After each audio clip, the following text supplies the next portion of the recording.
네, 이번에 다룰 내용은 교통사고와 산재가 병합이 됐을 때, 업무중 사고로 교통사고를 당했을 때 피해자 입장에서는 산재를 청구할 수도 있고 자동차 보험으로 청구할 수 있습니다. 특히 이제 중상해 또는 사망 사건에 있어서 형사처벌 대상이 되는 사건을 가해자가 이야기를 하고, 피해자 이런 사고에 대해 형사합의 요청했을 때 형사합의서 작성을 어떤 식으로 할지 실무적인 관점에서 한번 다뤄보겠습니다.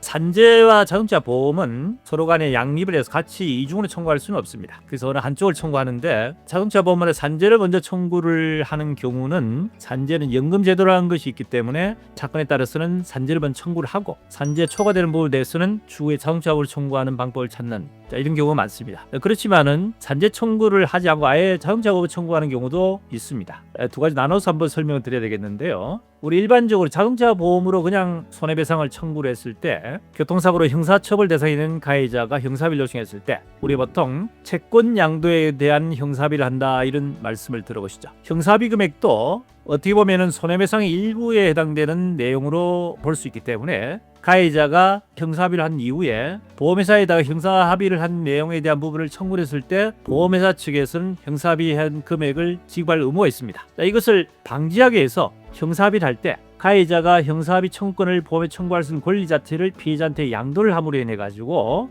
추후에 보험회사에서 피해자에 대한 피해 보상을 지급함에 있어서 형사합의 금액을 공제하지 않기 위한 장치, 이것이 채권 양도라는 내용으로 볼 수 있습니다. 그래서 형사합의를 할 때 자동차 보험과 직접적인 손해배상 청구에 대한 합의가 이루어질 경우에는 형사합의를 한 내용에 대해서 채권을 양도한 내용으로 형사합의를 작성한다. 문제는 피해자가 이제 업무중 사고로 산재를 청구했을 때는 과연 형사처벌 대상의 사건을 해서 채권 양도에 대한 내용이 효력이 있을지 그렇지는 않습니다. 자동차 보험에 있어서는 가해자가 형사합의에 대한 금액을 보험에 청구할 수 있는 권리가 있기 때문에 그것을 피해자한테 양도를 함으로 해가지고 공제를 당하지 않는 장치를 하지만은, 산재는 근로자로서 산업재해 보상보험에 대해서 본인이 산재 청구를 함으로 인해 가지고 하기 때문에 모든 피해 보상에 대한 부분에 대해서 형사합의를 하게 되면은 이때 손해에서 일부러 본 내용에 대한 부분은 공제가 될 수 있습니다. 자, 그래서 산재에서는 결국 피해 보상을 하고 나서 자동차를 청구를 할 때 그 부분만큼 구상을 하기 때문에 형사합의를 그냥 해서는 안 된다는 얘기입니다. 자, 그렇다면 어떻게 형사합의를 해야 되는지. 자, 산재와 자동차 보험에 있어서 한 가지 차이점이 있습니다. 산재는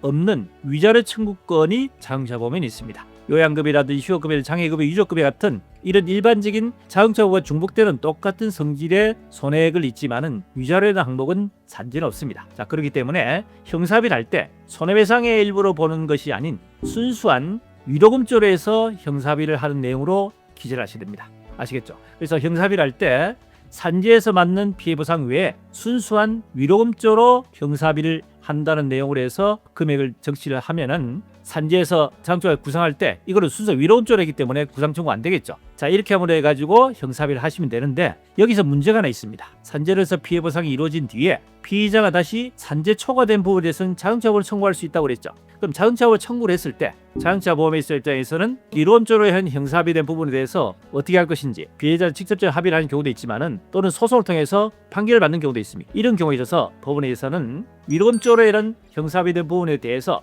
전액 공지는 안 하지만은 일부는 참작을 할 수가 있습니다. 그래서 결국은 형사합의에 대한 부분에 대해서 손해배상에 대한 전부 공제하지 않지만은 위로금조로 나간 그 형사합의 금액에 대한 내용을 피해 보상에 있어서 일부 참작을 해서 전체적인 보상금액, 판결금액에서 일부를 공제할 수 있다. 그렇지만은 손해배상 일부를 해서 전적으로 공제되는 내용과 달리 위로금조로 해서 지급되는 그 항목에 대한 부분에서 일부 참작할 수 있다 하는 내용을 참조하시면 될 것 같습니다. 자, 이번 시간에는 교통사고와 산재 병합된 사건에 있어서 형사합의를 했을 때 어떤 내용으로 합의를 하는 것이 유리할지 여기에 대해서 한번 살펴봤습니다. 도움이 되셨으면 구독, 좋아요 부탁드립니다.